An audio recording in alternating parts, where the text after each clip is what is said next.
नमस्कार दोस्तों, स्वागत है आपका ओल्ड यूपीएससी में। हमारे चैनल का नाम ओल्ड यूपीएससी क्यों है? क्योंकि हम ओल्ड यूपीएससी का मतलब उस बात की दौर कर रहे हैं जिस समय में हिंदी मीडियम के विद्यार्थी भी टॉपर बनते थे। क्या कारण है कि अब हिंदी मीडियम के विद्यार्थी टॉपर नहीं बनते? तो हमारा काम है, हमारा पर्पस है कि हमें यूपीएससी को वो दौर लाना है जिससे हिंदी मीडियम के विद्यार्थी, हिंदी मीडियम के एस्पिरेंट से भी टॉपर बने। ठीक है, इसीलिए हमारे चैनल का नाम ओल्ड यूपीएससी है। तो हमने पिछले वीडियो में 73 नंबर क्वेश्चन तक डिस्कस कर लिया था। आज 74 से डिस्कस करेंगे। ये पीवाईक्यू इतनी डिटेल्ड हो रही है, इसका रीज़न है कि आप पीवाईक्यू के साथ उसकी थीम समझो और उसकी कॉन्सेप्ट भी समझो। कॉन्सेप्ट के माध्यम से सब्जेक्ट की रिवाइज हो जाती है।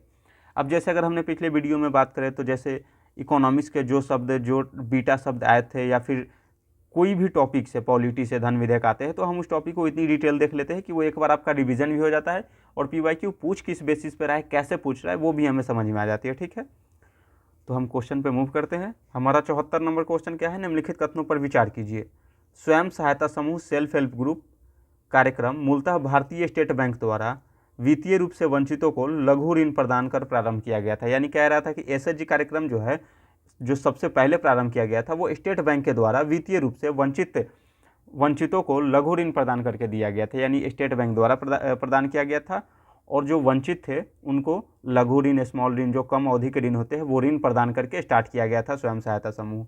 दूसरा ऑप्शन कह रहा है किसी एसएचजी में, यानी सेल्फ हेल्प ग्रुप में, समूह के सभी सदस्य उस ऋण के लिए उत्तरदायित्व लेते हैं जो ऋण कोई अकेला सदस्य लेता है। अब क्या ऋण के लिए क्या उत्तरदायित्व होता है, ये इसकी मीनिंग हम समझेंगे। ठीक है, क्षेत्रीय ग्रामीण बैंक और अनुसूचित वाणिज्यिक बैंक एसएचजी को समर्थन देते हैं क्या?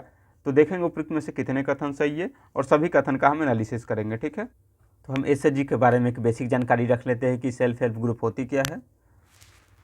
तो एसएचजी एक स्वैच्छिक संगठन होती है जिसमें जो है समान सामाजिक आर्थिक पृष्ठभूमि की महिलाएं या पुरुष भी हो सकते हैं, पर पुरुष प्राय इसमें बहुत कम होते हैं, एकत्रित होकर जो है बचत, ऋण और स्वरोजगार गतिविधियां संचालित करती हैं। यानी एक स्वैच्छिक संगठन है, वॉलंटरी ऑर्गेनाइजेशन है, जिसमें समान सामाजिक आर्थिक पृष्ठभूमि की महिलाएं, जो थोड़े कमज़ोर हो, वंचित हो, वो सभी मिल करके एक जो अपनी जो है बचत है, बचत को बैंक में जमा करना, उसे ऋण प्राप्त करना, स्वरोजगार की गतिविधियाँ यानी खुद रोजगार उत्पन्न करना, ये सभी संचालित होता है उसमें। सामान्यतः एक एसएचजी में जो है 10 से 20 सदस्य होते हैं। यह समूह स्व सहायता, आपसी सहयोग और विश्वास पर आधारित होता है। ठीक है, अब इसका पर्पस क्या था एसएचजी स्टार्ट करने का? तो ग्रामीण गरीबों, विशेषकर महिलाओं को आर्थिक स्वतंत्रता देना, छोटे बचत समूहों के माध्यम से पूंजी निर्माण करना। अब जैसे 20 लोग मिल गए तो छोटे छोटे बचत वो करके एक बड़ा बचत बना लिए और उससे कोई पूंजी निर्माण हो गया। सूक्ष्म ऋण की सुविधा प्रदान करना। अब किसी को अगर ज़्यादा ऋण नहीं चाहिए, छोटे ऋण चाहिए, तो वो अपने सदस्यों में से किसी को दे देंगे। स्वरोजगार और उद्यमिता को प्रोत्साहित करना।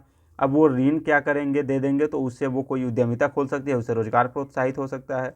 बैंकों से सीधा संपर्क स्थापित करना। ठीक है, तो ये इसी बेस पे सेल्फ हेल्प ग्रुप जो है वो स्टार्ट हुआ था। अब लघु ऋण का क्या मतलब होता है?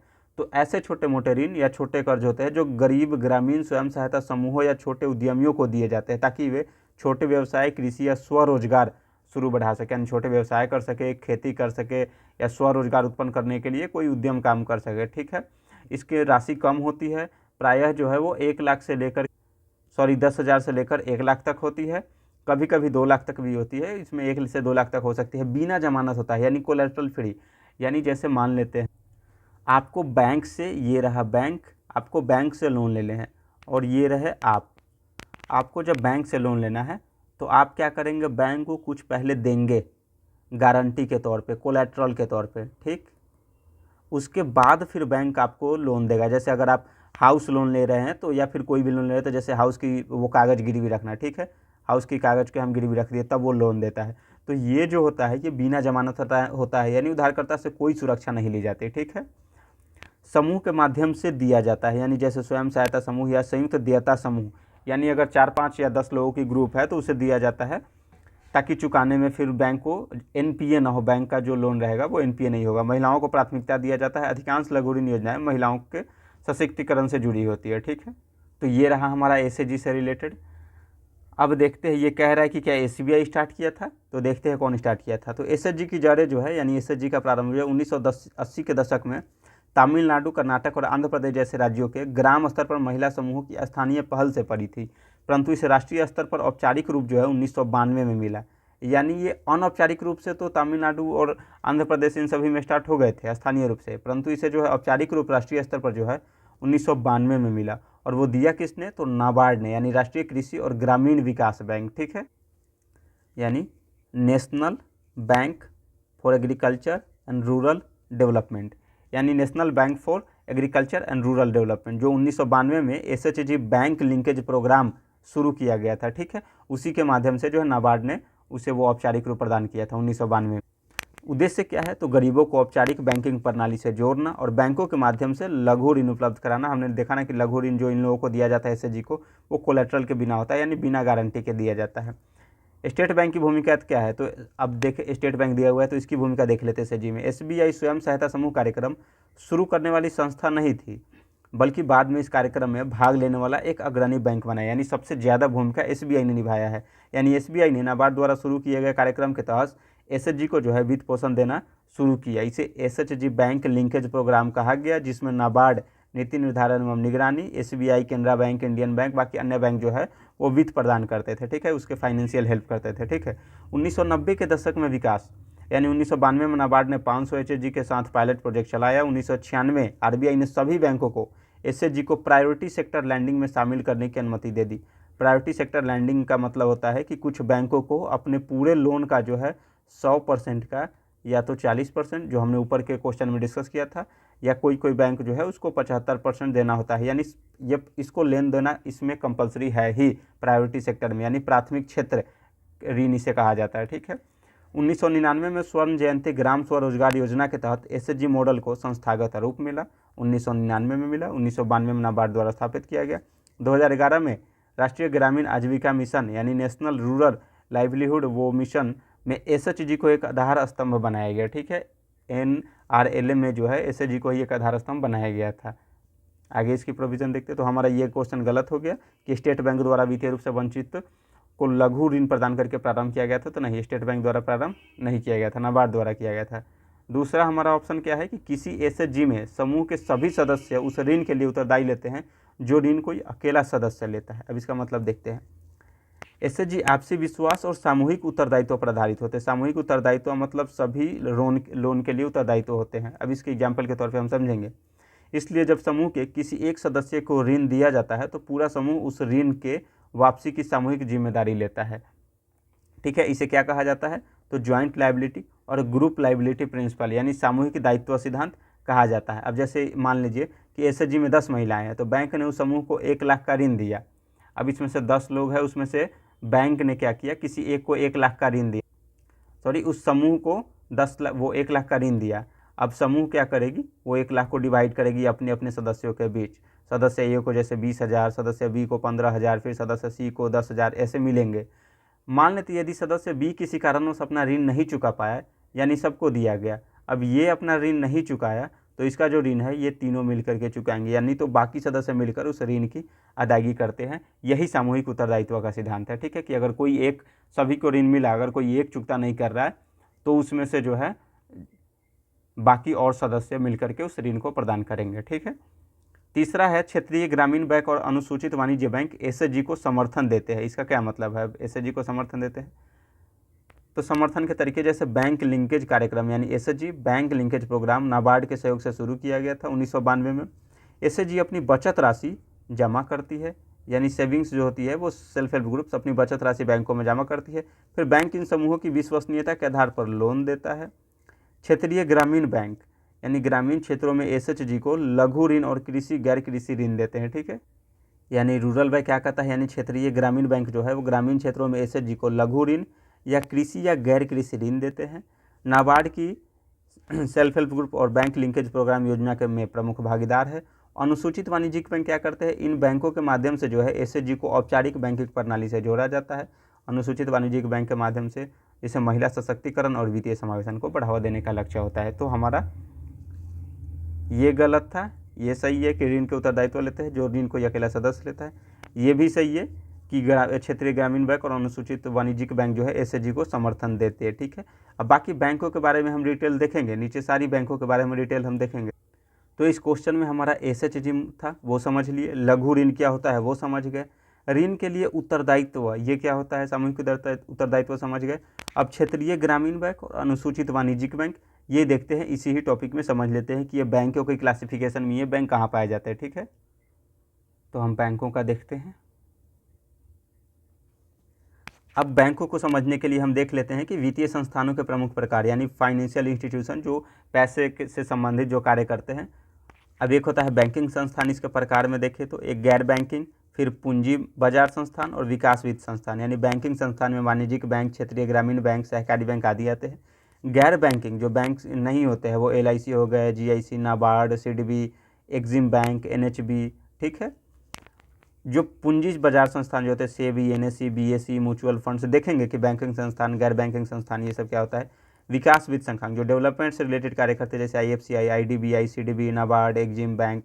तो ये और ये ओवरलैप कर सकते हैं कि गैर बैंकिंग वित्तीय और विकास वित्त संस्थान दोनों एक दूसरे से क्षेत्र में वो रहते हैं। ठीक है, तो एक बार हम बैंक की क्लासिफिकेशन देखते हैं। अब भारतीय बैंकिंग प्रणाली में जो है एक असंगठित क्षेत्र के बैंक होते हैं और एक संगठित क्षेत्र के बैंक होते हैं। असंगठित क्षेत्र का तो इसे जैसे गांव में साहूकार, महाजन या सूदखोर ये होते हैं जो लोन देते हैं गांव के वंचित वर्गों को या जिनको ज़रूरत हो और बहुत ज़्यादा ब्याज वसूलते हैं। तो ये अपरंपरागत तरीका है, ये परंपरागत तरीका है स्टार्टिंग से, और असंगठित क्षेत्र है। ठीक है, दूसरा है संगठित क्षेत्र, जिसमें अनुसूचित बैंक और फिर गैर अनुसूचित बैंक। अनुसूचित बैंक में एक आएगा वाणिज्यिक बैंक और एक आएगा सहकारी बैंक। ठीक है, अनुसूचित बैंक में देखेंगे अनुसूचित बैंक क्या होता है। अब वाणिज्यिक बैंक में आएगा सार्वजनिक क्षेत्र के बैंक जैसे पब्लिक सेक्टर के बैंक, निजी क्षेत्र के बैंक जैसे PNB हो गए, विदेशी बैंक हो गए, क्षेत्रीय ग्रामीण बैंक हो गए यानी रूरल रीजनल बैंक हो गए। फिर सहकारी बैंक में ग्रामीण सहकारी बैंक, शहरी सहकारी बैंक आता है। और अनुसूचित वाणिज्यिक बैंक में लघु वित्त बैंक भी आते हैं, भुगतान वित्त बैंक भी या भुगतान बैंक भी आते हैं। ठीक है, अब देखते हैं हम सहकारी बैंक। ग्रामीण सहकारी बैंक में राज्य सहकारी बैंक, जिला केंद्रीय सहकारी बैंक, पैक्स होता है, प्राथमिक कृषि ऋण समिति गांव में होती है। फिर शहरी सहकारी बैंक होता है। ठीक है, अब देखते हैं कि अनुसूचित वाणिज्यिक बैंक क्या होता है। तो अनुसूचित बैंक की परिभाषा देखते हैं। वे बैंक जिन्हें भारतीय रिजर्व बैंक अधिनियम 1934 की द्वितीय अनुसूची यानी सेकंड शेड्यूल में शामिल किया गया है, वे अनुसूचित बैंक होते हैं। अगर जो नहीं शामिल है वो गैर अनुसूचित हो जाएंगे। ठीक है, शामिल होने की शर्तें क्या है, तो किसी बैंक को अनुसूचित बैंक बनने के लिए RBI द्वारा निर्धारित कुछ शर्तों को पूरी करनी होती है, तभी आप अनुसूचित या वाणिज्यिक बैंक बन पाओगे। ठीक है, जैसे न्यूनतम चुकता पूंजी, ठीक, और रिजर्व जो है 5 लाख से अधिक होना चाहिए। यानी आपके पास जो है वो 5 लाख की रिजर्व संपत्ति होनी चाहिए, वो आपके लोन के रूप में भी हो सकता है। ठीक है, बैंक का संचालन ऐसा होना चाहिए जिससे जमा करने वाले के हित सुरक्षित हो। यानी बैंक का जो संचालन होना चाहिए, जो पहले से जो कार्य कर रहा है, तो उसकी रेटिंग ऐसी होनी चाहिए कि जो ग्राहक उसमें पैसे जमा किए हैं उसके हित अभी तक सुरक्षित रहे, उसकी रेटिंग अच्छी रही हो। बैंकों का RBI का नियमित पर्यवेक्षण स्वीकार करना होता है। बैंकों को CRR बनाए रखना होता है कि अगर जितना RBI डिसाइड करेगा कि 4% है या 5%, कैश रिजर्व रेशियो, कि मान लेते हैं कैश रिजर्व रेशियो क्या होता है वो देखेंगे बाद में वैसे, पर मान लेते हैं कि आपने 100 रुपये बैंक में जमा किया, तो RBI बैंकों पे ये नियम लागू करेगा, नॉर्म नियम, कि आप 10% अपने पास रिजर्व में रखो, बाकी 90% जो है आप जनता में, मार्केट में सप्लाई कर सकते हो, लोन दे सकते हो। लेकिन 10 रुपये जो है यानी 10% वो आपको कैश के रूप में रखना पड़ेगा कैश रिजर्व रेशियो में। क्यों? क्योंकि बाई चांस यदि अचानक अगर डिफ़ॉल्ट हो जाती है तो फिर वो उसके पास चुकता करने के लिए थोड़ा भी पेमेंट नहीं होगा, जो अचानक इमरजेंसी में काम है। तो ये 10% इसीलिए रखा जाता है। RBI डिसाइड करती है कि वो 5% 4% कितना रहेगा। ठीक है, वही कैश रिजर्व रेशियो होती है। अब देखते हैं ग्रामीण बैंक के बारे में समझ लेते हैं। तो हमने अनुसूचित वाणिज्यिक बैंक पढ़ा जिसमें सार्वजनिक क्षेत्र के बैंक आते हैं, निजी क्षेत्र के बैंक, विदेशी बैंक, क्षेत्रीय ग्रामीण बैंक, इन सभी के बारे में पढ़ेंगे। तो हमारा क्वेश्चन में था क्षेत्रीय ग्रामीण बैंक और अनुसूचित वाणिज्यिक बैंक था। ठीक, तो अब अनुसूचित वाणिज्यिक बैंक में ही क्षेत्रीय ग्रामीण बैंक को देखते हैं। Regional rural banks RRBs।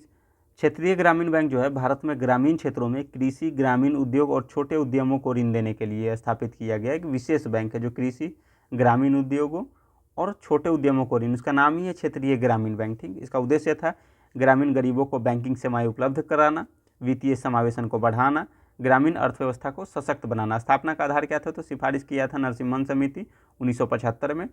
कानून जो है क्षेत्रीय ग्रामीण बैंक अधिनियम 1976 यानी वो रीजनल रूरल बैंक एक्ट 1976, स्थापना वर्ष 2 अक्टूबर 1975, पहला आरआरबी जो था वो प्रथम क्षेत्रीय ग्रामीण बैंक प्रयागराज यूपी में प्रथम बैंक था जो स्थापित किया गया था। कहाँ? प्रयागराज यूपी में। ठीक है। अब आरआरबी यानी क्षेत्रीय ग्रामीण बैंक का जो है वो स्वामित्व 3 संस्थानों में बटा होता है। ये बहुत इंपॉर्टेंट है। केंद्र सरकार का 50% आरआरबी यानी ग्रामीण क्षेत्रीय बैंक में, ठीक है, क्षेत्रीय ग्रामीण बैंक में। राज्य सरकार का 15% हिस्सा होता है और प्रायोजक जो उसको स्पॉन्सर करता है, जैसे मान लेते हैं पीएनबी अगर उस ग्रामीण क्षेत्रीय ग्रामीण बैंक को स्पॉन्सर कर रहा है स्पॉन्सर, तो उसका 35% हिस्सा होगा उसमें। ठीक है। यानी केंद्र सरकार का 50, राज्य सरकार का 15 और 35% जो है वो प्रायोजक यानी स्पॉन्सर बैंक का होगा। ठीक है। स्पॉन्सर बैंक यानी वह वाणिज्यिक बैंक होता है जो आरआरबी की स्थापना में मदद करता है, स्टाफ ट्रेनिंग, तकनीकी सहायता आदि देता है, जैसे आईएसबीआई हो गया, पीएनबी, बैंक ऑफ बड़ौदा, कोई भी हो सकता है। ठीक है। आरआरबी यानी क्षेत्रीय ग्रामीण बैंक का नियंत्रण एवं पुनर्वित्त संस्था जो है नियामक एवं पर्यवेक्षक आरबीआई होता है। नाबार्ड पुनर्वित्त और निरीक्षण करता है। अब देखेंगे पुनर्वित्त का क्या मतलब है। ठीक होता है। स्पॉन्सर बैंक क्या होता है? दैनिक संचालन में सहयोग, और मिनिस्ट्री ऑफ फाइनेंस नीति निर्माण और विलय की वो करता है। तो अब पुनर्वित्त का मतलब होता है जैसे अब ये नाबार्ड हो गया, ये आरआरबी हो गया और ये किसान हो गया।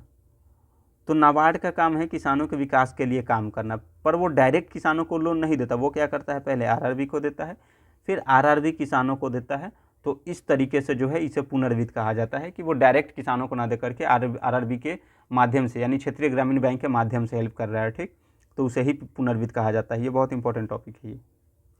अब जैसे हमने अनुसूचित बैंक देख लिया यानी अनुसूचित वाणिज्यिक बैंक, इसमें क्षेत्रीय ग्रामीण बैंक था, बाकी अन्य बैंक भी आते हैं।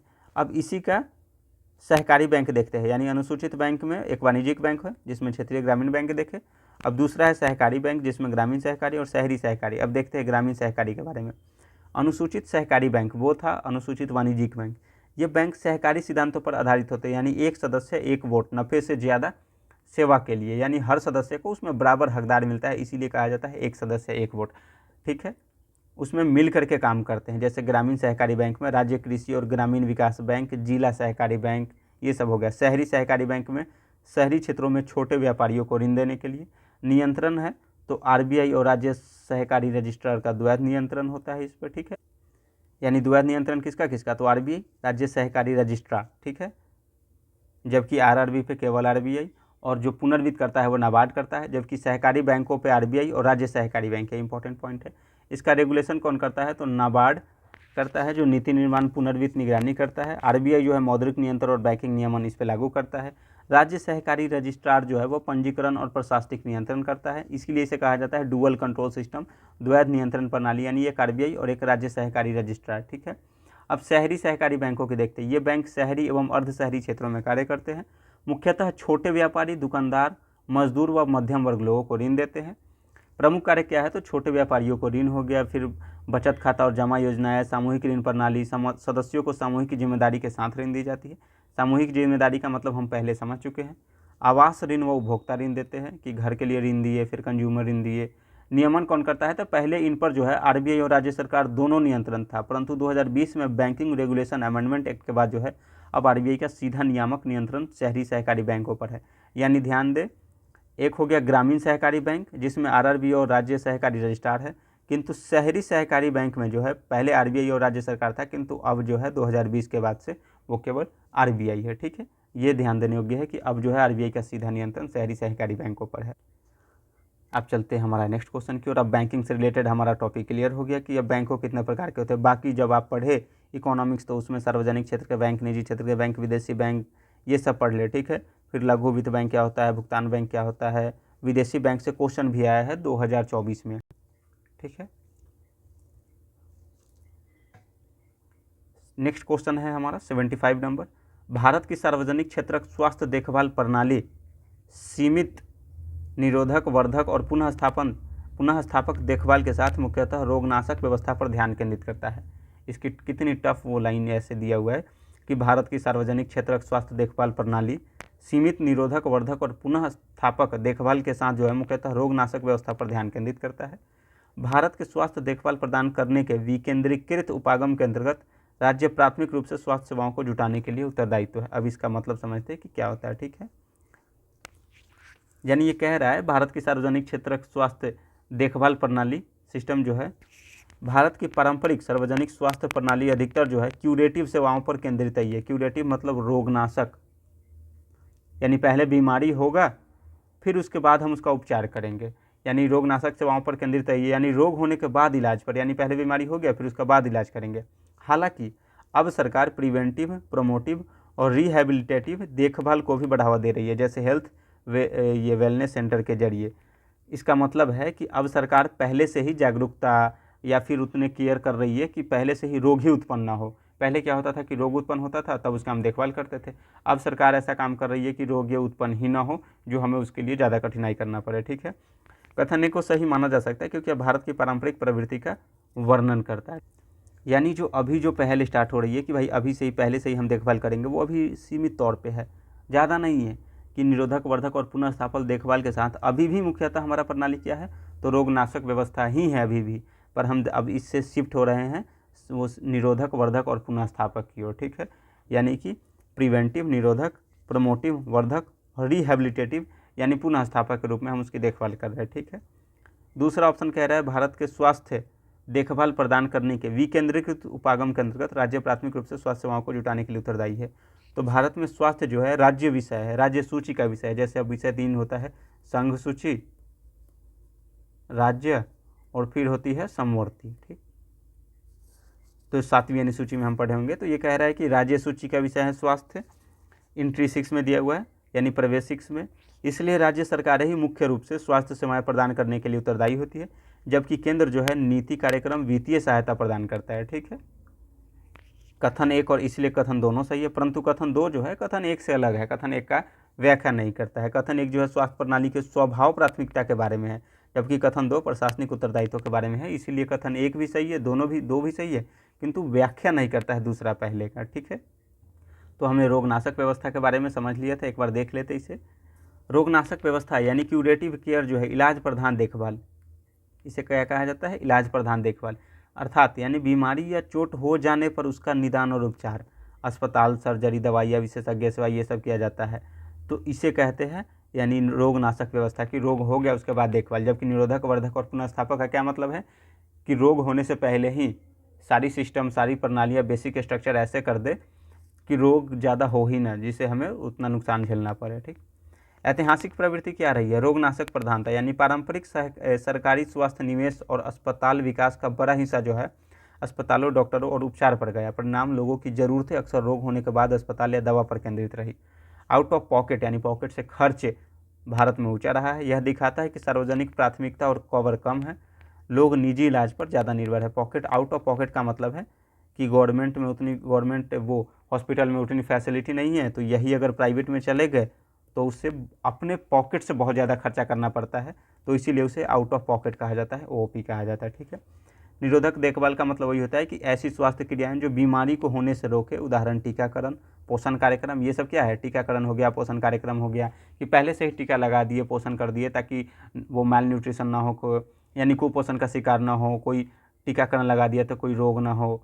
ठीक है, अब जैसे हम लोग कोविड होने के बाद शुरू में क्या हुआ, कोविड का पता नहीं चला तो बाद में टीकाकरण लगाने लगे जिसको कोविड हो गया, तो उसने बचने के लिए हमने क्या किया, पूरे देश में टीकाकरण लागू कर दिया कि जिसको नहीं भी है वो भी टीका ले लो, कि भाई पहले ही हम दे देंगे ताकि कोविड हो ही ना। ठीक है, स्वस्थ पानी, सफाई, रोग जांच से पहले कदम। ठीक है, अब यूआईपी यानी यूनिवर्सल इम्यूनाइजेशन प्रोग्राम जो है सरकारी सफाई या जल परियोजनाएं भी प्रिवेंटिव इंटरवेंशन है, यानी यूआईपी भी जो है वो भी क्या है, तो निरोधक देखभाल में आती है। ठीक है, वर्धक या प्रमोटिव देखभाल का मतलब होता है स्वास्थ्य को बेहतर करने और रोग प्रतिरोधक क्षमता बढ़ाने वाली गतिविधियाँ, जैसे जन स्वास्थ्य शिक्षा। ये क्या है, तो ये एक्चुअली हेल्थ से रिलेटेड है, कि स्वास्थ्य से रिलेटेड जो गतिविधि हो रही है। अब ये स्वास्थ्य, जन स्वास्थ्य शिक्षा, जीवन शैली यानी ये व्यवहार और लाइफ पे है। ठीक है, उदाहरण मातृ शिक्षा, कोमल शक्ति कार्यक्रम, स्कूल में स्वास्थ्य शिक्षा, प्रमाणित आहार अभियान, इस तरीके की आपको जागरूक किया जा रहा है, अवेयर किया जा रहा है, आप इस तरीके से शिक्षित हो कि आपको स्वास्थ्य के कोई भी नुकसान ना पहुँचे। पुनः स्वास्थ्य देखभाल, पुनः स्थापक देखभाल यानी रिहेबिलिटेटिव केयर का मतलब है बीमारी या चोट के बाद व्यक्ति को उसकी सामान्य कार्य क्षमता लौटाने की सेवाएं, जैसे फिजियोथेरेपी, पुनर्वास केंद्र, मानसिक स्वास्थ्य समर्थन। उदाहरण के लिए स्ट्रोक के बाद जो है फिजियोथेरेपी, अपाहिजता के बाद पुनर्निर्माण सहायता, कि कोई अपाहिज हो गया तो उठ ही नहीं पा रहा है या फिर उसकी बॉडी पूरी डाउन हो गई हुई है, तो उस बॉडी को पुराने स्ट्रक्चर में लाने के लिए रिहेबिलिटेटिव वो देखभाल किया जाता है। भारत में रिहेबिलिटेटिव सर्विस की पहुंच सीमित है, खासकर ग्रामीण क्षेत्रों में तो अभी बहुत सीमित है, ग्रामीण क्षेत्रों में तो है भी नहीं अभी। तो समझिए हम क्वेश्चन का मतलब कि भारत की सार्वजनिक क्षेत्रक स्वास्थ्य देखभाल प्रणाली सीमित, निरोधक, वर्धक और पुनः स्थापक देखभाल के साथ जो है रोग व्यवस्था पर ध्यान केंद्रित करता है। समझ गए? ये राज्य सूची का विषय है विकेंद्रीकृत उपागम के अंतर्गत, तो स्वास्थ्य सेवाओं जुटाने के लिए राज्य उत्तरदायी है, ये भी सही है क्योंकि राज्य सूची का विषय है, तो दोनों सही है, पर कथन 2 कथन 1 का व्याख्या नहीं करता है। नेक्स्ट क्वेश्चन देखते हैं हम 76 नंबर, निम्नलिखित कथन पर विचार। अब ये करंट का क्वेश्चन था 2023 के लिए, क्योंकि हम 2023 का PYQ डिस्कस कर रहे हैं। तो संयुक्त राष्ट्र संघ की विश्व जल विकास रिपोर्ट 2022 के अनुसार भारत जो है प्रतिवर्ष विश्व के भौम जल के 1/4 से अधिक जल का निष्कर्षण करता है। यानी कह रहा है ये रिपोर्ट जारी करता है संयुक्त राष्ट्र संघ, यूनेस्को द्वारा जारी किया जाता है। कह रहा है इसमें भारत जो है प्रतिवर्ष विश्व के भौम जल के, यानी जितने भी ग्राउंड वाटर है पूरे दुनिया में, उसका 1/4 भाग अधिक जल का निष्कर्षण करता है। एग्जाम्पल के तौर पे मान लेते हैं कि पूरे दुनिया में 100% ग्राउंड वाटर है, तो कह रहा है भारत जो है 100% का 1/4 यानी 25% अकेले निष्कर्षण करता है। ठीक, क्योंकि हमारी आबादी भी तो है दुनिया का 18%, फिर भी भारत ग्राउंड वाटर का निष्कर्षण ज़्यादा कर रहा है, ज़्यादा यूज कर रहा है। निष्कर्षण का मतलब यूज ज़्यादा कर रहा है, जैसे पंजाब में सिंचाई के लिए हो गया। ठीक है। कथन 2 कह रहा है भारत को अपने राज्य क्षेत्र में रहने वाली विश्व की लगभग 18% जनसंख्या, 18% जनसंख्या के पेयजल और स्वच्छता आवश्यकताओं को पूरा करने के लिए प्रतिवर्ष विश्व के भौमजल के 1/4 से अधिक जल का निष्कर्षण करने की जरूरत पड़ता है। यानी कह रहा है कि 1/4 तो यूज करते हैं, तो उसका यूज किस में होता है? पेयजल में होता है। और स्वच्छता आवश्यकता का मतलब हो गया डेली लाइफ के लिए, जैसे कि मान लेते हैं स्नान करना, कपड़े धोना, जो भी आपका डेली लाइफ से रिलेटेड कार्य है, वो स्वच्छता आवश्यकताओं को पूरा करने के लिए प्रतिवर्ष विश्व के भौमजल के 1/4 से अधिक जल का निष्कर्षण करने की जरूरत। तो ये दोनों बिल्कुल एक दूसरे से कनेक्टेड है, यानी कथन 1 भी सही है, कथन 2 भी सही है, तथा 2 1 की सही व्याख्या करता है, यानी इसका ऑप्शन ए आंसर होगा। ठीक है। बाकी अब हम इसके बारे में देखते हैं थोड़ी। UN world water development report, यानी यूनाइटेड नेशन का जो है वर्ल्ड वाटर डेवलपमेंट रिपोर्ट, विश्व जल विकास रिपोर्ट, भारत विश्व के कुल का लगभग 25% यानी 1/4 से अधिक जल का उपयोग करता है, ग्राउंड वाटर एक्सट्रैक्शन करता है। यह विश्व में सबसे अधिक भौमजल निकालने वाला देश है। इसके बाद चीन लगभग 12%, अमेरिका लगभग 10% आते हैं। यह रिपोर्ट यूनेस्को द्वारा UN वाटर के तहत मार्च 2022 में प्रकाशित की गई थी, क्योंकि ये 2023 में क्वेश्चन आया था। थीम उस समय की क्या थी? तो ground water making the invisible visible, यानी भूजल जो है अदृश्य को दृश्य बनाना, यानी एक जागरूकता वाला वो थीम था कि जो भूजल खत्म होते जा रहा है, दृश्य होते जा रहा है, उस अदृश्य से हमें दृश्य बनाना है, इसीलिए वो रिपोर्ट प्रकाशित की गई थी जागरूकता फैलाने के लिए। निष्कर्षण का क्या अर्थ है? यानी ये जो दे रहा है निष्कर्षण, किसी वस्तु को उसके स्रोत या अंदरूनी भाग से, ये ध्यान रखने योग्य है कि अंदरूनी भाग से निकालना, अर्थात जो चीज़ प्राकृतिक रूप से कहीं संग्रहित या मौजूद है उसे मनुष्य द्वारा किसी प्रक्रिया के माध्यम से बाहर निकालना ही निष्कर्षण कहलाता है। जैसे खनिज का हम कहते हैं एक्सट्रैक्शन कर रहे हैं, ओर्स का, अयस्क का निष्कर्षण कर रहे हैं। ठीक है। दूसरा कथन ये था कि 18% जनसंख्या वाला, तो भारत की जनसंख्या विश्व की कुल जनसंख्या का लगभग 18% है, लेकिन भारत के पास विश्व के सिर्फ 4% फ्रेश वाटर रिसोर्सेस है, यानी जनसंख्या 18% लेकिन विश्व का 4% सिर्फ पीने योग्य फ्रेश वाटर जो पानी है। इस असंतुलन के कारण भारत को अपनी विशाल जनसंख्या की पेयजल और स्वच्छता जरूरतें पूरे करने के लिए अत्यधिक मात्रा में ग्राउंड वाटर निकालना पड़ता है। भारत में कृषि भी ग्राउंड वाटर पर अत्यधिक निर्भर है, लगभग 89% यानी 89% ग्राउंड वाटर का उपयोग सिंचाई में किया जाता है। इसमें पंजाब सबसे ज़्यादा अग्रणी वो राज्य है। ठीक है। कथन 2 कथन 1 की उचित व्याख्या करता है। अब ये 2022 की रिपोर्ट थी। अगर हम लेटेस्ट देखें 2025 की रिपोर्ट में, यानी UN world water development report 2025, इसका शीर्षक क्या है रिपोर्ट का? तो शीर्षक है mountains and glaciers water towers. Mountains and glaciers water towers, theme है पर्वत और ग्लेशियर उस जल स्रोत की भूमिका जो जल टावर्स की तरह काम करते हैं। यानी ग्लेशियर का मतलब दिया हुआ है ग्लेशियर, वाटर टावर्स या माउंटेन्स जो जल स्रोत के रूप में काम करते हैं, ये हो गए जल टावर, और यहाँ से पानी आते हैं पर्वतों या पहाड़ों से, तो इसीलिए कह रहा है कि जल टावर्स की तरह काम करते हैं, यानी वाटर टावर्स। प्रकाशक जो है वह यूनेस्को के द्वारा होता है। UN वाटर को सौंप कर कुछ प्रमुख तथ्यों रखकर दुनिया की लगभग 2.2 बिलियन यानी 220 करोड़ लोग सुरक्षित पीने के पानी तक पहुंच नहीं रखते हैं। यानी 220 करोड़, 2 अरब 20 करोड़ लोग, लगभग 55 से 60% वैश्विक ताजे जल प्रवाह पर्वतों से आते हैं। जल टावर्स इसी को कहा जाता है, पर्वत को। ग्लेशियर मास का अनुमानित गिरावट, यानी यदि तापमान वृद्धि 1.5 से अगर 4 डिग्री सेल्सियस तक, 4 डिग्री छोड़ो, यदि 2.5 डिग्री 3 डिग्री तक होगी तो ग्लेशियर मास में 26 से 41% की कमी हो सकती है। यदि 3 डिग्री भी हो जाए तो बहुत ज़्यादा हो जाएगी वो। ठीक है, तो इसमें हमने देख लिया कि ये विश्व जल विकास रिपोर्ट यूनेस्को द्वारा प्रकाशित किया जाता है।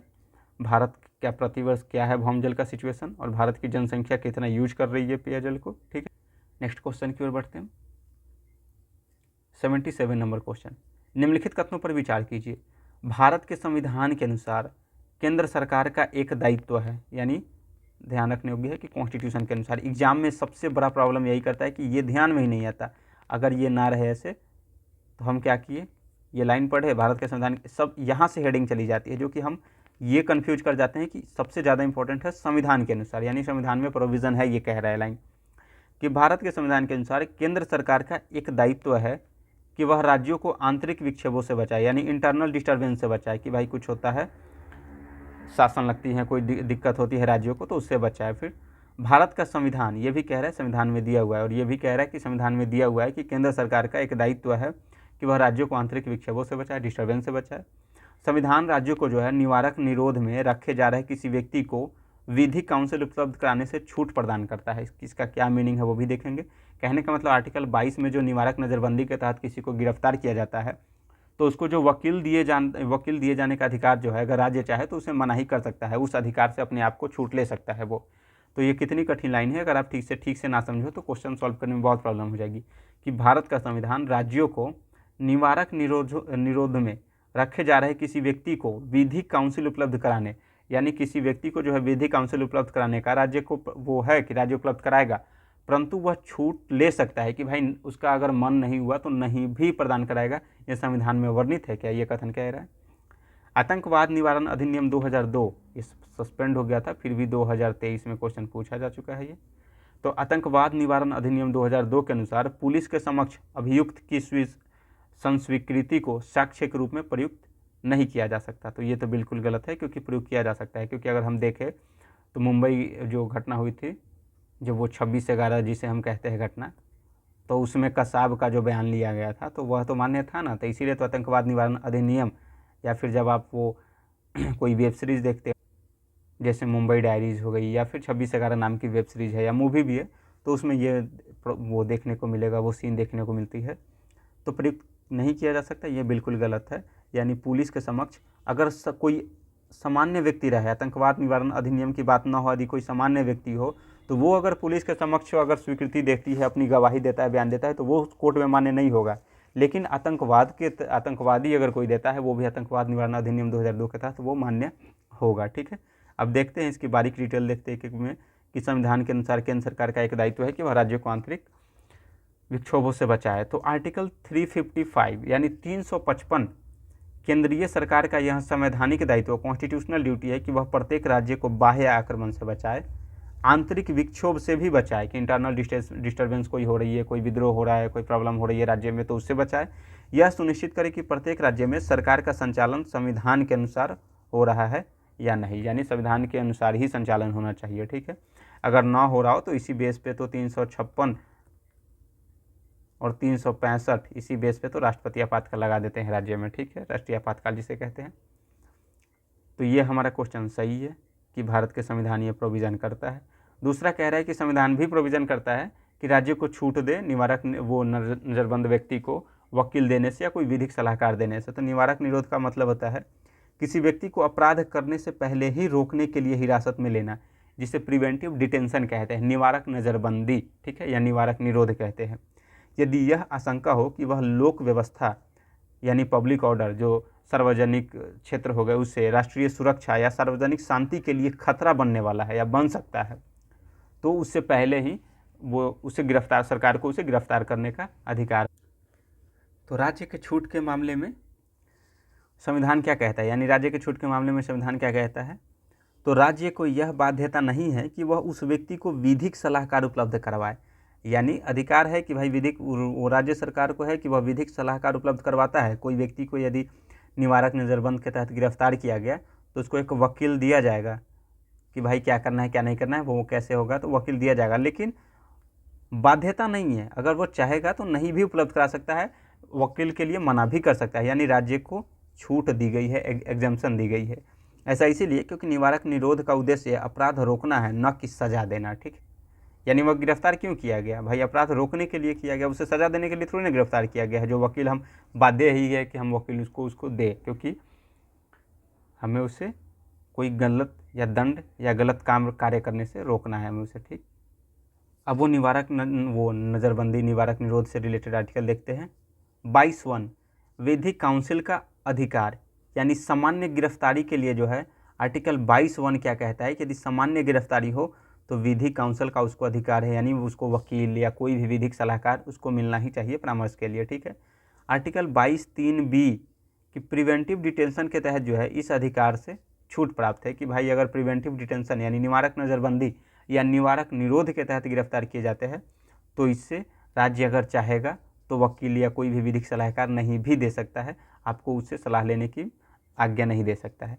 22(4) से 7 में बात करें, आर्टिकल 22(4) से लेकर 22(7) तक निवारक निरोध की अधिकतम अवधि, सलाहकार बोर्ड, ये सब आदि की चर्चा की गई है। ठीक है, संविधान कहता है कि अगर कोई व्यक्ति निवारक निरोध यानी प्रिवेंटिव डिटेंशन में है तो राज्य को उसे वकील उपलब्ध कराना जरूरी नहीं है। यही संवैधानिक छूट है, यानी कॉन्स्टिट्यूशनल एग्जेम्पशन है, निवारक निरोध या निवारक नज़रबंदी। ठीक है, दोनों एक ही चीज़ है। आगे देखते हैं, तो हमारा पहला क्वेश्चन सही है कि आर्टिकल 355 के तहत पहला ऑप्शन कि राज्य को आंतरिक विक्षोभों से बचाएगा, तो ठीक है। दूसरा कि संविधान जो है वो राज्य को विधिक काउंसिल उपलब्ध कराने से छूट प्रदान करता है, तो ये भी सही है। तीसरा हमारा प्रयुक्त नहीं, ये गलत है। अब इसको देखते हैं कि साक्ष्य के रूप में संस्वीकृति, यानी स्वीकृति का क्या मतलब है कि क्या वो स्वीकृति, तो किसी अभियुक्त यानी एक्यूज द्वारा यह स्वीकार करना कि उसने अपराध किया है, यानी वो गवाही दे देगा कि हाँ मैंने अपराध किया है खुद के लिए। ठीक है, सामान्यतः भारतीय साक्ष्य अधिनियम 1872 के अनुसार पुलिस अधिकारी के सामने की गई कोई भी स्वीकृति, सामान्य बात कर रहा है, को साक्ष्य के रूप में अदालत में स्वीकार नहीं किया जाता है सामान्य केस में, section 25-26 of the evidence act. ठीक,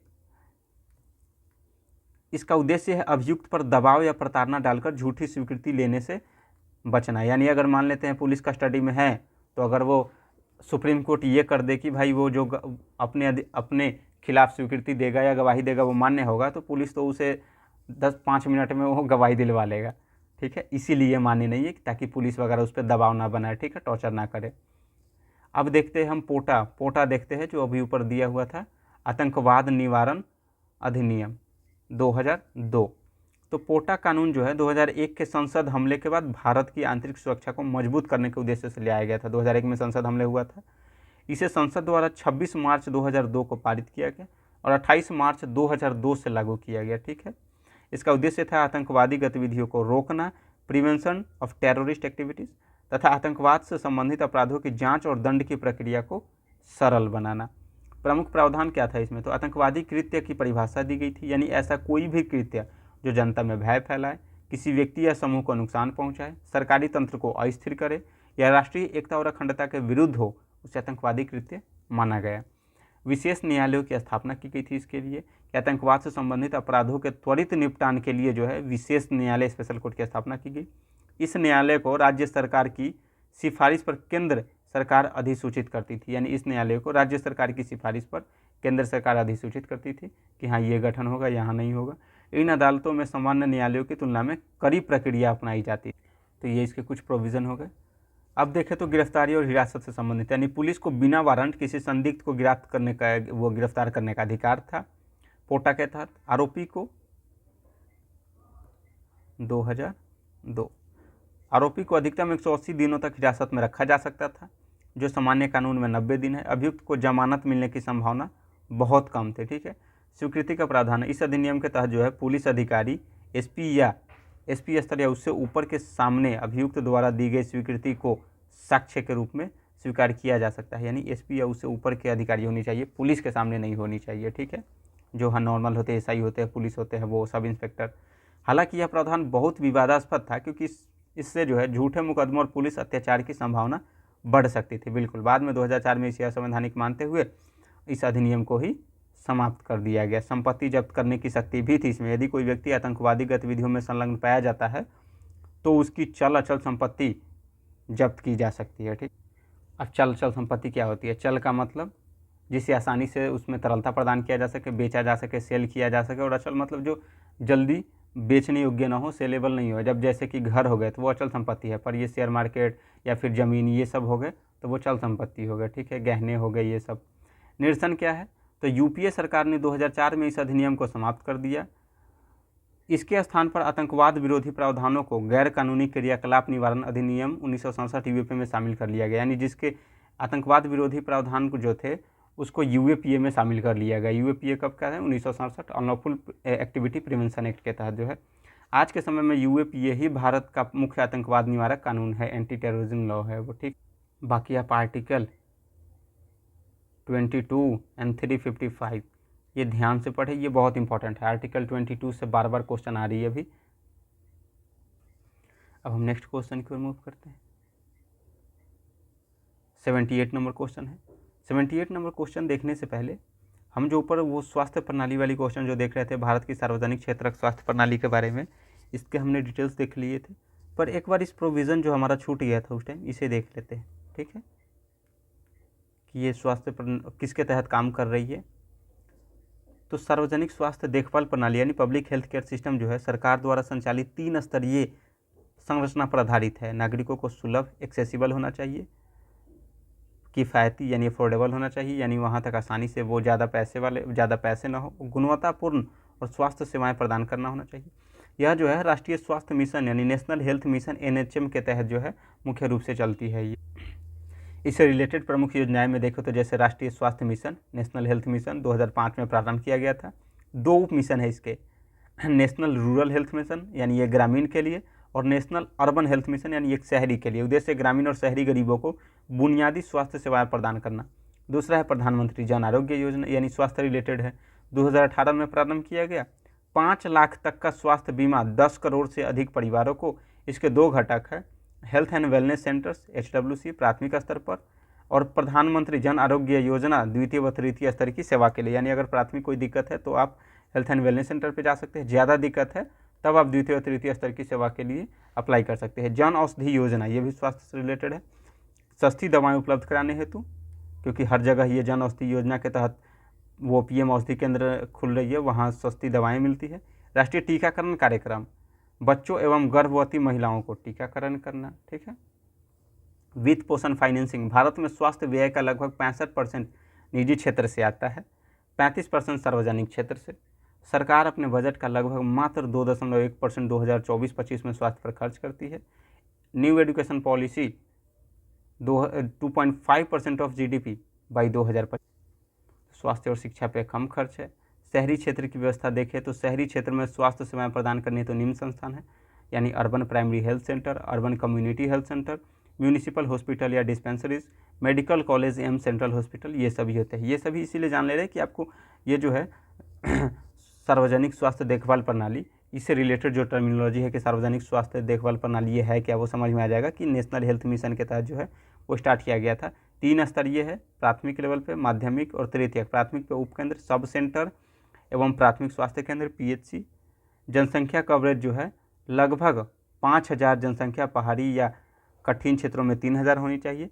प्राइमरी हेल्थ सेंटर लगभग 30,000 जनसंख्या पहाड़ी या कठिन क्षेत्रों में 20,000 होना चाहिए। ठीक है, वो प्राथमिक सेवा उपलब्ध करना। माध्यमिक स्तर पर सामुदायिक स्वास्थ्य केंद्र स्थापना करने एवं उप जिला अस्पताल। अब जैसे ये है CHC यानी सामुदायिक स्वास्थ्य केंद्र, कम्युनिटी हेल्थ सेंटर लगभग 1,20,000 जनसंख्या पहाड़ी क्षेत्र में है, 80,000 है। थोड़ी उससे इससे ऊपर है तो विशेषज्ञ सेवाएं, आपातकालीन सेवा, रेफरल सेवा यानी रेफर करके जो यहाँ आते यहाँ से रेफर करके यहाँ आया।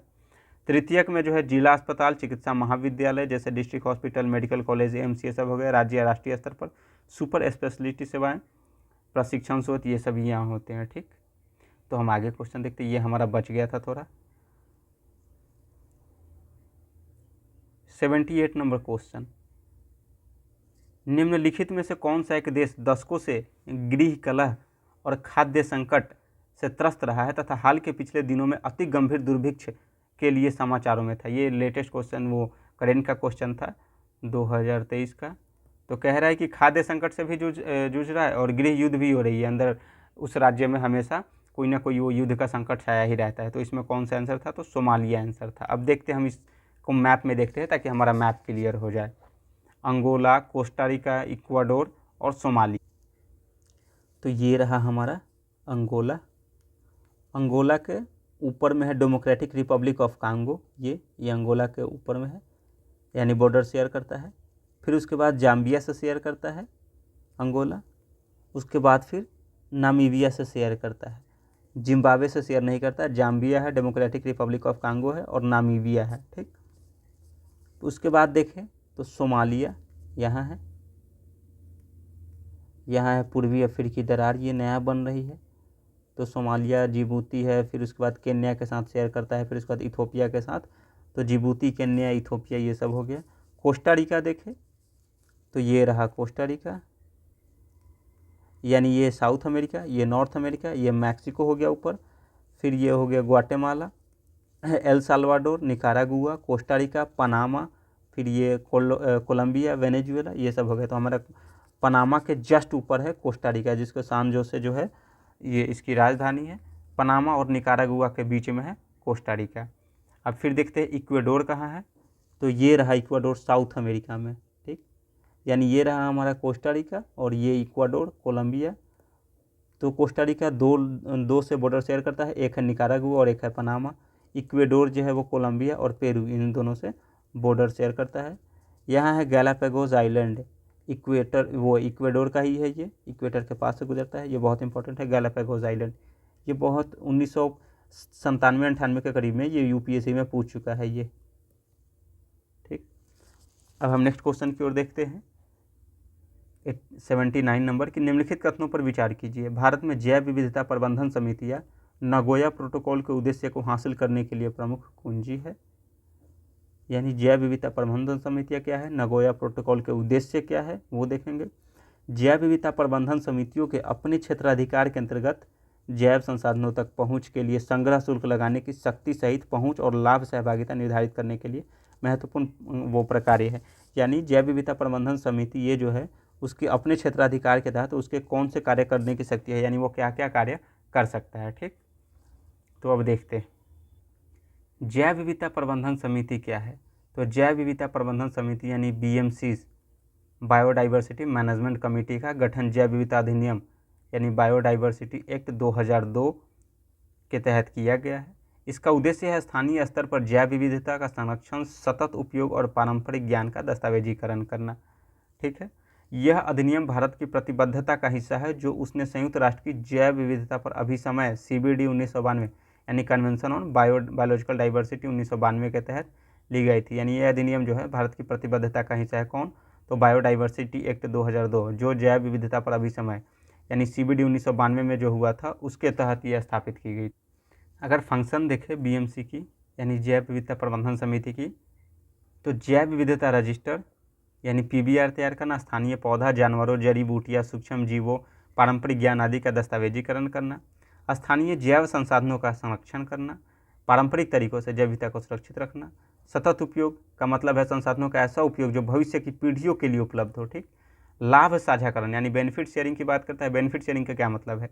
यदि कोई बाहरी संस्था स्थानीय संसाधन या ज्ञान का उपयोग करती है, कोई बाहरी संस्था है, कोई स्थानीय क्षेत्र में गया, वहाँ की संसाधन या ज्ञान का उपयोग करता है, तो BMC यह सुनिश्चित करती है कि स्थानीय समुदाय को भी लाभ मिले। यानी जो इस क्षेत्र से जो ये बाहरी संस्था इसका उपयोग कर रही है तो यहाँ के लोगों को भी उसका लाभ मिलना चाहिए। सलाह देना, एडवाइजरी रोल भी है BMC का। यानी राज्य जैव विविधता बोर्ड या राष्ट्रीय जैव विविधता प्राधिकरण को स्थानीय स्तर की जानकारी प्रदान करती है। अब इसका गठन कैसे होता है, फॉर्मेशन ऑफ BMC? तो ग्राम स्तर पर ग्राम पंचायत गठन करने वाली संस्था जो है, उत्तरदायित्व है ग्रामीण जैव विविधता संसाधनों का प्रबंधन करना। नगर स्तर पर तो नगर पालिका या नगर परिषद करती है शहरी क्षेत्र की जैव विविधता के संरक्षण के लिए। जिला स्तर पर कौन? तो जिला परिषद। किस लिए? तो जिला स्तरीय समन्वय और डेटा प्रबंधन के लिए। अब इसकी कंपोजिशन यानी संरचना देखते हैं। एक अध्यक्ष होता है, आमतौर पर स्थानीय निकाय का सदस्य होगा, वो अधिकतम 7 सदस्य हो सकते हैं। जिनमें से एक कम से कम एक तो महिला होना ही चाहिए और एक SC या ST का सदस्य होना चाहिए। स्थानीय समुदायों के प्रतिनिधित्व होना चाहिए उसमें। भारत में इसका कार्यान्वयन जो है नगोया प्रोटोकॉल के उद्देश्यों को पूरा करने के लिए जैव विविधता अधिनियम 2002 के तहत बनाया गया था। 3 स्तरीय ढांचा है। अब इसमें राष्ट्रीय जैव विविधता प्राधिकरण, जैव विविधता बोर्ड और स्थानीय जैव प्रबंधन समितियाँ। तो हम इसमें क्या देख रहे हैं, अभी BMC के बारे में देख रहे हैं कि स्थानीय जैव विविधता प्रबंधन समितियाँ नगोया प्रोटोकॉल के उद्देश्यों को पूरा करने के लिए जो बायोलॉजिकल डाइवर्सिटी एक्ट जो है उसके तहत 3 स्तरीय संस्था का ढांचा बनाया गया। क्या? एक राष्ट्रीय जैव विविधता प्राधिकरण, एक राज्य जैव विविधता बोर्ड और एक स्थानीय जैव विविधता प्रबंधन समितियाँ, जो हम अभी देख रहे हैं, जो सबसे ऊपर इसी से रिलेटेड क्वेश्चन पूछा हुआ है कि जैव विविधता प्रबंधन समितियाँ। तो अब ये दोनों हमारे लिए बहुत इंपॉर्टेंट हो जाता है कि राष्ट्रीय जैव विविधता प्राधिकरण NBA और राज्य जैव विविधता बोर्ड SBB, ये दोनों के बारे में भी डिटेल देखेंगे हम। अभी एक लाइन में देख लेते हैं कि NBA का काम है लाभ वितरण, अनुसंधान व विदेशी कंपनियों की अनुमति देना। राज्य जैव विविधता बोर्ड राज्य स्तर पर जैव संसाधनों की सुरक्षा। और BMC तो हम देख ही रहे कि ग्राम या नगर स्तर पर पारंपरिक ज्ञान और संसाधनों का दस्तावेजीकरण करना, ठीक है, उसकी सुरक्षा प्रदान करना। पीपल्स बायोडाइवर्सिटी रजिस्ट्रार PBR, ये रहा, हमने ऊपर देखा था कि जैव विविधता रजिस्ट्रार का क्या काम है कि स्थानीय पौधों, जानवरों और जड़ी बूटियों, सूक्ष्म जीवों, पारंपरिक ज्ञान आदि का दस्तावेजीकरण करना। यानी BMC का सबसे महत्वपूर्ण दस्तावेज होता है। इसमें दर्ज होते हैं स्थानीय पौधों, जानवरों, सूक्ष्म जीवों की जानकारी दर्ज होती है, उनके उपयोग, दवा या परंपरागत ज्ञान उससे रिलेटेड दर्ज होता है, समुदाय द्वारा संरक्षित प्रजातियाँ भी दर्ज होती है। PBR जो है वो local level database of biological resources plus associated traditional knowledge जो होता है, ताकि अगर कोई उसका यूज करता है या कोई मिसयूज करता है तो उससे उसकी जानकारी प्राप्त किया जा सके, ठीक है। अब हमें ये दोनों देखना है कि NBA और राज्य जैव विविधता बोर्ड क्या होती है, वो देखते हैं। नेशनल बायोडाइवर्सिटी अथॉरिटी NBA स्थापना 2003 में चेन्नई में की गई थी, चेन्नई तमिलनाडु। अधिनियम की धारा 8 के तहत इसका गठन किया गया था। अब इसके संरचना में देखते हैं तो अध्यक्ष जैव विविधता के क्षेत्र में प्रतिष्ठित व्यक्ति होते हैं, यानी उस जैव विविधता के क्षेत्र में जो प्रतिष्ठित व्यक्ति होंगे वो कौन, तो जैव विविधता की जानकारी होनी चाहिए, ठीक है। अधिकतम 5 केंद्रीय मंत्रालयों के प्रतिनिधि, विशेषज्ञ सदस्य होने चाहिए, एक्सपर्ट्स इन इकोलॉजी, इन्वायरमेंट या ट्रेडिशनल नॉलेज में। इसका फंक्शन क्या है, तो विदेशी नागरिकों या संस्थाओं को अनुमति देना। किसका फंक्शन, तो हम देख रहे हैं NBA का फंक्शन, यानी राष्ट्रीय जैव विविधता प्राधिकरण है, नेशनल बायोडाइवर्सिटी अथॉरिटी। उसका फंक्शन क्या है, सबसे ज़्यादा इंपॉर्टेंट यही है फंक्शन कि विदेशी नागरिकों या संस्थाओं को अनुमति देना।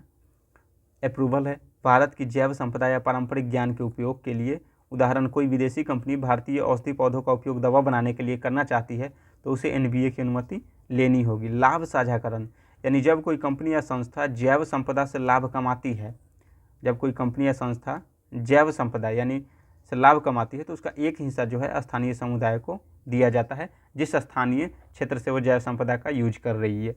यह एक्सेस एंड बेनिफिट शेयरिंग का सिद्धांत है, ABS, access and benefit sharing. सुरक्षा उपाय यानी कंजर्वेशन मेजर्स, देसी प्रजातियों यानी एंडेमिक स्पेसीज, देसी यानी स्थानीय जहाँ की वो मूल निवासी है, की सुरक्षा और दस्तावेजीकरण करना।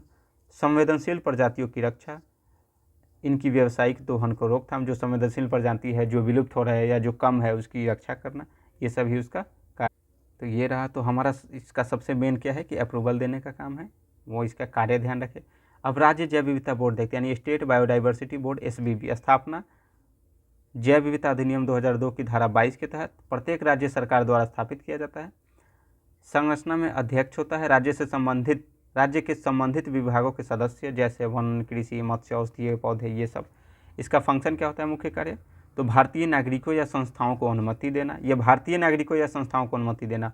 और ये नेशनल वाला क्या था, नेशनल बायोडाइवर्सिटी अथॉरिटी, कि ये विदेशी नागरिकों या संस्थाओं की अनुमति देना।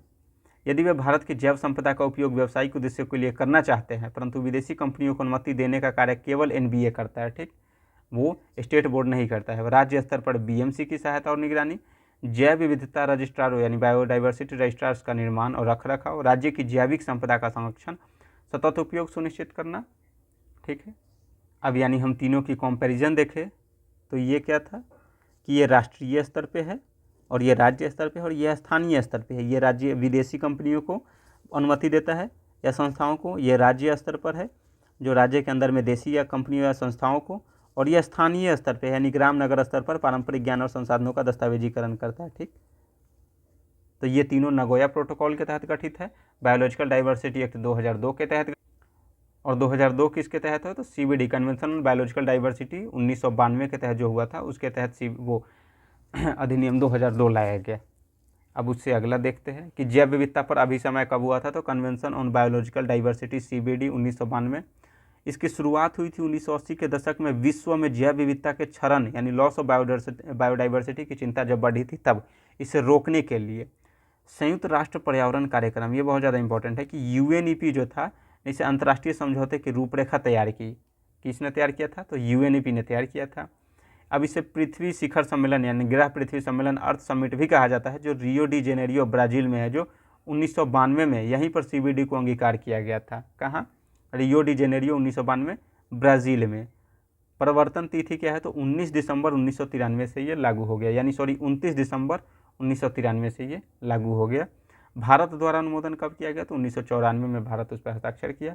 मुख्यालय कहाँ है तो मॉन्ट्रियल कनाडा में है। संख्या 196 देश है, 2025 तक अभी तक 196 देश उसमें शामिल है। अब इसका पर्पस क्या है वो देखते हैं। ऑब्जेक्टिव, CBD के 3 प्रमुख उद्देश्य है।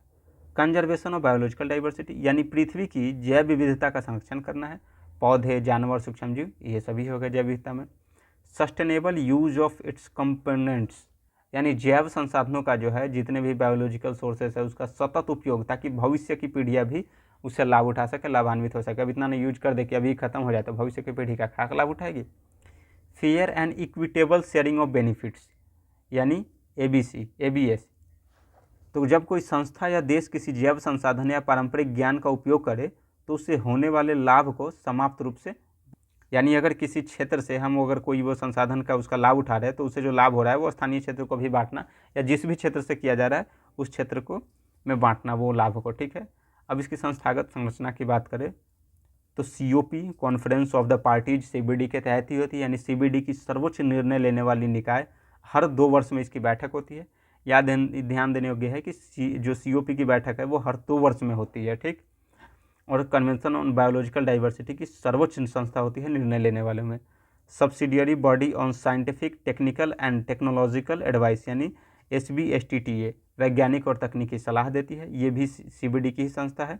तो SBSTTA सब्सिडियरी यानी सहायकी के तौर पर, बॉडी ऑन सहायकी निकाय, ऑन साइंटिफिक, टेक्निकल वैज्ञानिक, तकनीकी और प्रौद्योगिकी सलाह, इसके लिए कौन है तो SBSTTA जो वैज्ञानिक और तकनीकी सलाह देती है, CBD से रिलेटेड संस्था है। फिर सेक्रेटेरिएट यानी मॉन्ट्रियल कनाडा प्रशासनिक कार्य करता है, यानी इसका सेक्रेटेरिएट कहाँ है तो मॉन्ट्रियल में है, जो प्रशासनिक कार्य करता है। अब भारत में इसका कार्यान्वयन देखें तो भारत ने नगोया प्रोटोकॉल के उद्देश्यों को पूरा करने के लिए जैव विविधता अधिनियम 2002 बना। अब ये भी देखेंगे कि नगोया प्रोटोकॉल क्या है। इसके अंतर्गत 3 स्तरीय संस्थागत ढांचा है, यानी वही हमने देखा, राष्ट्रीय जैव विविधता प्राधिकरण, राज्य जैव विविधता बोर्ड, और एक स्थानीय स्तर पर, एक राज्य स्तर पर, एक राष्ट्रीय स्तर पर, यानी BMC, यानी पहला है NBA, SBB, BMC। ठीक है, CBD के अंतर्गत प्रमुख प्रोटोकॉल, पहला है कार्टाजेना प्रोटोकॉल, 2000 में हुआ था। ठीक, इसका पर्पस क्या है, यानी ये कन्वेंशन ऑन बायोलॉजिकल डाइवर्सिटी के तहत ही है। कौन सी तो कार्टाजेना प्रोटोकॉल 2000 में हुआ, ऑन बायोसेफ्टी पे हुआ था। अनुवांशिक रूप से, इसका पर्पस है अनुवांशिक रूप से संशोधित यानी जेनेटिकली मॉडिफाइड ऑर्गेनिज्म या लिविंग मॉडिफाइड ऑर्गेनिज्म से जो है जैव विविधता को संभावित खतरे से बचाना। अब मान लेते हैं कोविड का एग्जाम्पल ले लेते हैं, कोरोना का, कुछ ऐसा मॉडिफाइड कर दिया कि वो कोरोना उत्पन्न हो गया तो उससे पूरी दुनिया को खतरा हो गया। तो ऐसे ही वो अनुवांशिक रूप से संशोधित जीवों जैव विविधता को संभावित खतरे से बचाना है। ठीक है, भारत ने अनुमोदन इसका किया हुआ है, कार्टाजेना प्रोटोकॉल का 2003 में किया। इसका प्रमुख बिंदु है LMOs, लिविंग मॉडिफाइड ऑर्गेनिज्म की ट्रांस बाउंड्री मूवमेंट यानी सीमा पार व्यापार को नियंत्रित करना। ठीक है, अब कोई मान लेते हैं किसी जीव को संशोधित कर दिया गया, उसके DNA में चेंज कर दिया गया और वो व्यापार होने लगा, तो सीमा पार बाउंड्री की देखभाल करने के लिए कौन है तो कार्टाजेना प्रोटोकॉल लाया गया था। ठीक, अब मान लेते हैं कि वही मक्का को ही, जैसे अब सरसों को है, जेनेटिकली मॉडिफाइड पे बहुत चर्चा हो रही है, तो उसको जेनेटिकली मॉडिफाइड करके बना दिए, ये अलग सरसों से अलग सरसों बना दिया और इसका व्यापार होने लगा। तो ट्रांस बाउंड्री में पहले इसका प्रभाव देखा जाएगा कि क्या नुकसान है, नहीं है, उसकी यही निगरानी करता है, नियंत्रित करता है। संस्था क्या है तो बायोसेफ्टी क्लियरिंग हाउस यानी BCH सूचना आदान प्रदान प्रणाली है कि अगर आपने वो कोई जेनेटिकली मॉडिफाइड कोई जीव को या जंतु को मॉडिफाइड किया है तो उससे आप सूचना आदान प्रदान करो, उसकी जांच प्रदान करेगा कि सही है या गलत है। ठीक है, तो कार्टाजेना प्रोटोकॉल का भारत अनुमोदन किया 2003 में, LMO से संबंधित है यानी living modified organism. Biosafety clearing house सूचना का आदान प्रदान प्रणाली है वो। आनुवांशिक रूप से संशोधित फसलों का इसका पर्पस है देखभाल करना। फिर आगे देखते हैं अभी कार्टाजेना प्रोटोकॉल ऑन बायोसेफ्टी, यानी वही है जो हमने अभी ऊपर देखा कि कार्टाजेना प्रोटोकॉल 2000 में आया था। तो जैव प्रौद्योगिकी से बने यानी बायोटेक्नोलॉजी यूज करके लिविंग मॉडिफाइड ऑर्गेनिज्म से पर्यावरण और मानव स्वास्थ्य पर होने वाले संभावित खतरों को रोकना। ठीक है, संभावित खतरों को प्रिकॉशनरी प्रिंसिपल पर आधारित है, पहले ही नुकसान होने वाला हो उससे पहले ही उसकी रोकथाम करे। LMO यानी living modified organism transboundary movement यानी सीमा पार परिवहन पर नियंत्रण। एडवांस इन्फॉर्म्ड एग्रीमेंट प्रक्रिया लागू करना। बायोसेफ्टी क्लियरिंग हाउस की स्थापना। भारत का कदम 2003 में इसे अनुमोदित किया।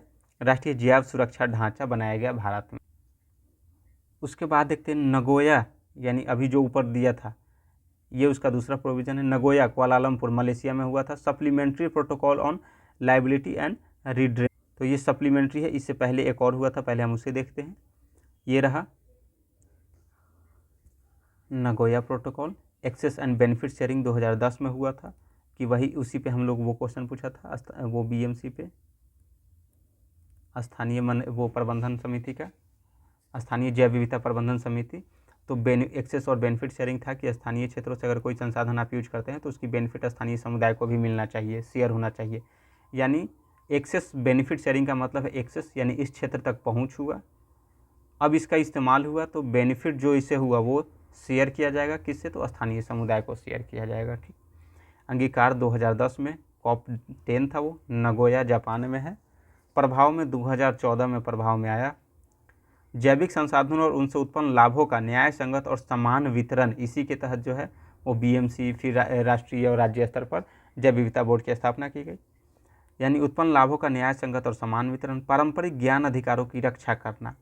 तो कार्टाजेना हमारा किससे संबंधित था, तो वो अनुवांशिक रूप से जैव विविधता, अनुवांशिक रूप से जैव संशोधित जो जीव है या फसल है उससे कुछ खतरा उत्पन्न होने वाला हो तो उससे सुरक्षा प्रदान करना। पर ये जो है जैविक संसाधनों और उससे उत्पन्न लाभों को जो है न्याय संगत और समान वितरण की बात करता है कौन, तो नगोया प्रोटोकॉल। पारंपरिक ज्ञान के अधिकारों की रक्षा, मुख्य सिद्धांत क्या है, तो प्रायोर इन्फॉर्म कंसेंट यानी PIC, यानी पहले अगर किसी क्षेत्र की संसाधन की दोहन करना है तो पहले उस क्षेत्र के सहमति लेनी होती है। म्यूचुअली एग्री टर्म्स, यानी दोनों साथ मिलकर काम करें, कोई भी ऐसी जो एग्रीमेंट हो वो दोनों सहमत हो उस पर। एक्सेस एंड बेनिफिट शेयरिंग होनी चाहिए कि आप संसाधन तक पहुंच हुआ फिर उसका लाभ कमाए तो लाभ को आप शेयर करो।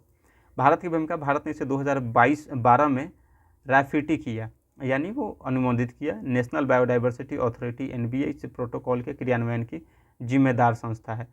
ये नेशनल है, राज्य स्तर पर SBB और स्थानीय स्तर पर यानी NBA, SBB और फिर था वो BMC। तो ये नेशनल, ये राज्य और ये स्थानीय स्तर पर। तो इसी के तहत क्वेश्चन पूछा था कि क्या नगोया प्रोटोकॉल के तहत ही जो एक्सेस एंड बेनिफिट शेयरिंग है वो स्थानीय स्तर पर प्रावधान किया गया है, तो हाँ किया गया है, तो दोनों ऑप्शन सही था। ठीक है, अब देखते हैं तीसरा, ये Nagoya Kuala Lumpur supplementary protocol on liability and redress, यानी ये सप्लीमेंट्री है। अंगीकरण 2010 में, नगोया जापान। प्रभाव 2018 में आया। ये नगोया प्रोटोकॉल 2014 में था। ये नगोया प्रोटोकॉल की सप्लीमेंट्री है। उद्देश्य क्या है, तो LMO जेनेटिकली मॉडिफाइड ऑर्गेनिज्म से पर्यावरणीय हानि होती है तो इसकी जिम्मेदारी और मुआवजा तय करना। कार्टाजेना प्रोटोकॉल का सप्लीमेंट्री प्रोटोकॉल है, सॉरी मैंने बोला था नगोया, ये कार्टाजेना प्रोटोकॉल का सप्लीमेंट्री प्रोटोकॉल है क्योंकि LMO से रिलेटेड है और ये एक्सेस और बेनिफिट शेयरिंग से है। ठीक, कौन, तो नगोया। जबकि कार्टाजेना LMO यानी जेनेटिकली मॉडिफाइड ऑर्गेनिज्म का सप्लीमेंट्री है कौन, तो नगोया कुआलालंपुर। भारत की स्थिति, भारत ने इसे हस्ताक्षर किया लेकिन अभी अनुमोदित नहीं किया, यानी रेटिफाई नहीं किया है उसे। ठीक, अब इससे रिलेटेड कुछ देख लेते हैं प्रमुख जो फ्रेमवर्क्स है CBD के अंतर्गत। तो CBD के अंतर्गत यदि हम बात करें, अब इसके अंतर्गत CBD के अंतर्गत प्रमुख पहल या फिर फ्रेमवर्क देखते हैं। तो IC बायोडाइवर्सिटी टारगेट्स 2011 से 20 के लिए, जिसमें 20 लक्ष्य किसमें, तो IC में जैव विविधता ह्रास रोकना, पारिस्थितिकी तंत्र संरक्षण से रिलेटेड है। 20 लक्ष्य डिसाइड किया गया था। तो ये CBD की ही पहल है। कौन? तो आईची बायोडाइवर्सिटी टारगेट्स, आईची जैव विविधता लक्ष्य 2011 से 20 के लिए। Kunming Montreal global biodiversity framework 2022, 30 by 30 लक्ष्य। 2030 तक पृथ्वी के 30% स्थल और जल क्षेत्र का संरक्षण, इसीलिए इसे 30 बाई 30 कहा गया, यानी 2030 तक 30% स्थल और जल क्षेत्र के संरक्षण करना। Global strategy for plant conservation, इसे याद रखने क्या ज़्यादा इंपॉर्टेंट है, तो आर्ची का लक्ष्य क्या है और वो किसके तहत कार्य करते हैं, यानी किसके तहत पहल है ये। फिर Kunming Montreal global biodiversity framework जो है किसके तहत है, global strategy for plant conservation, पौधों की प्रजातियों का संरक्षण, ये भी CBD के तहत है। क्लियरिंग हाउस मैकेनिज्म CHM, देशों के बीच सूचना का आदान प्रदान, ये भी किसके तहत है, तो CBD के तहत है। बायोसेफ्टी क्लियरिंग हाउस, LMO से जुड़ी जानकारी साझा करना, ये भी CBD के तहत है। तो ये ध्यान रखने योग्य है। अब ये LMO से जुड़ी है तो कार्टाजेना प्रोटोकॉल से रिलेटेड होगा। देशों के बीच सूचना का आदान प्रदान करना, CHM भी कार्टाजेना से रिलेटेड है क्योंकि वो लिविंग मॉडिफाइड ऑर्गेनिज्म से रिलेटेड है। Global strategy for plant conservation, पौधों की प्रजातियों के संरक्षण करना। फिर कुनमिंग मॉन्ट्रियल, ये सभी याद रखिए कि CBD के अंतर्गत आती है और इसका लक्ष्य क्या है, बस। तो ये रहा हमारा इससे रिलेटेड सारा टॉपिक क्लियर हो गया, टाइम लगा इसमें। बट जैव विविधता प्रबंधन समिति, नगोया प्रोटोकॉल जानने से पहले हमें CBD जानना पड़ा कि CBD, फिर इसके साथ साथ राष्ट्रीय स्तर पर राज्य स्तर पर था वो भी जान गए। अब ये इसके क्षेत्राधिकार के अंतर्गत ये सभी जैविक संसाधनों तक पहुंच के लिए संग्रह शुल्क लगाने की शक्ति, पहुंच और लाभ सहभागिता निर्धारित करने की शक्ति है। तो 1 और 2 दोनों सही है, ठीक। तो आज हम यहीं तक रहने देते हैं। नेक्स्ट क्वेश्चन हमारा रहेगा 80 से क्वेश्चन हम डिस्कस करेंगे, वो पॉलिटी का क्वेश्चन है। और आप सभी यहाँ अंत तक देखें और बने रहे, इसके लिए धन्यवाद, शुक्रिया।